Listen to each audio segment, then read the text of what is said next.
Kitty cats, your guitar sage. Today we're going to learn how to play Elephant Gun by Beirut. I'm looking at my chart here on the screen, which I really don't need so much of a chart for this tune because it's really simple. Okay, same chord progression through the whole thing.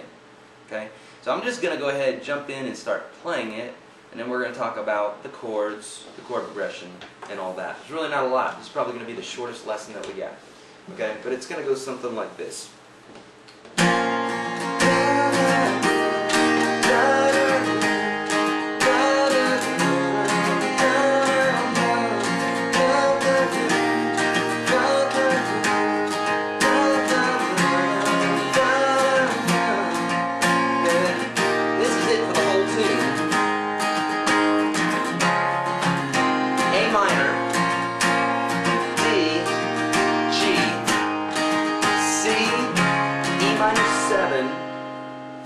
B. Okay, so let's talk about the bits and pieces. And first, before we start, any of the techniques that I'm using here today, if you have any questions, go to YourGuitarSage.com and purchase the ebook that I've got there. It will really help with all the techniques we're talking about. Strumming, chords, chord progressions, how to read the charts, and those sorts of things. Two, if you're trying to get a hold of this chart, go to YourGuitarSage.com and you can check out how to do that. Okay, so I'm capoing at the first fret here. By the way, I love this song. It's so simple, but it's just genius, and the guy's voice is amazing. So if you haven't already, check out, no, you wouldn't be here if you didn't know who Beirut was, but I got to check these guys out more because his voice just is insane. Okay, here we go. Capo 1, alright? The first chord is an A minor, alright? Probably know your A minor. If you don't, check out that ebook. It'll show you how to play it. That's how to do it. That's for one measure. Okay, 6 beats. This song's in 6. So 1, 2, 3, 4, 5, 6. 1, 2, 3, 4, 5, 6. 1, 2, 3, 4, 5, 6. 1, 2, 3, 4, 5, 6. Okay, so the song's in 6. A minor is held for 6 beats. D for 6 beats.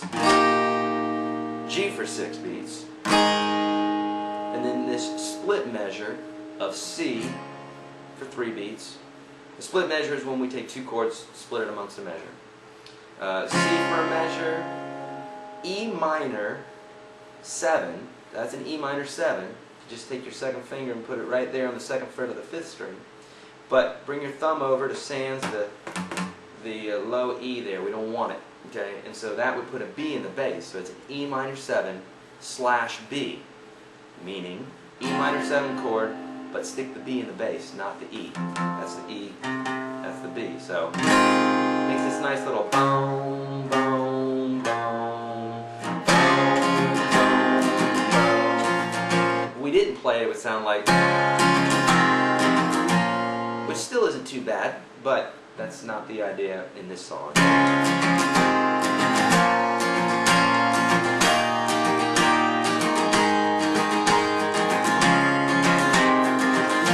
Strumming rhythm here is, it's interpreted, right?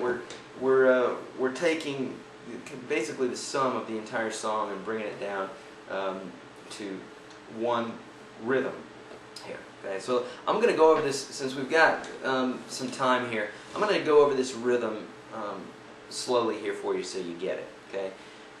When practicing your rhythms, it's good to just take a chord or just take muted strings and practice the rhythm if you're having difficulty with the rhythm. If you're having difficulty with your right hand rhythm and you're adding all these chords, it's not going to be very easy. Okay?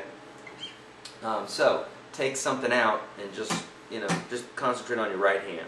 So here's the rhythm. It's going to go.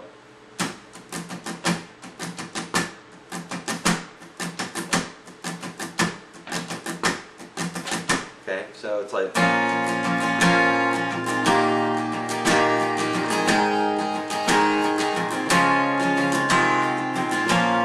So I'm doing like a,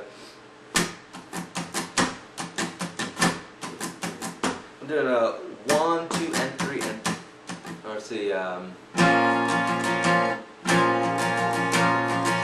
what's a 1, 2, and 3, and 4, 5, and 6, and 1.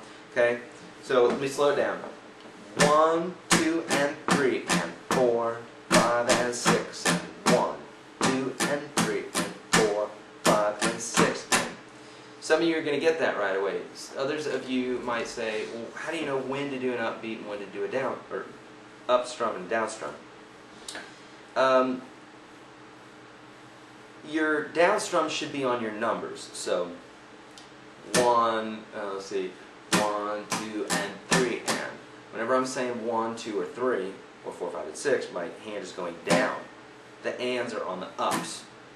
It's really important that you keep this momentum going with your right hand so that you're at the right place at the right time with your strum.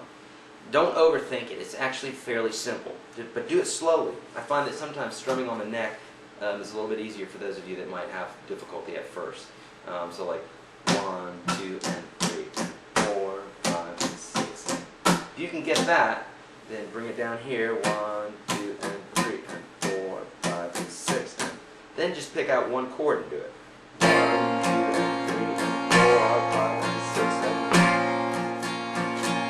then add another chord. 1, 2, and 3, and 4, 5, and 6, and 1, 2, and 3, and 4, 5, and 6. And, you know, then when you feel good about, say, doing 2 chords, do the whole chord progression.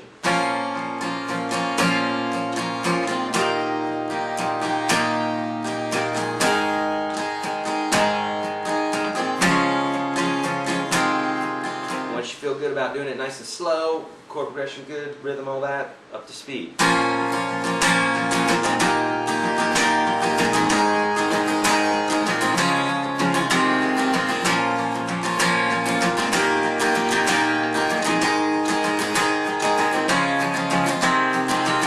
Okay?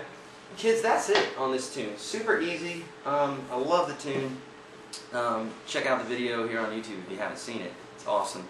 And again, if you haven't already, go to YourGuitarSage.com, get the ebook. It's really going to help you out with this song and all the other songs that I'm teaching here on YouTube.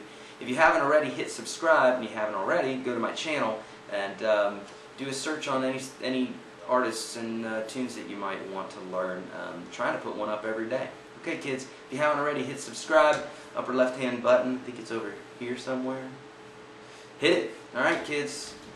Keep practicing. Later.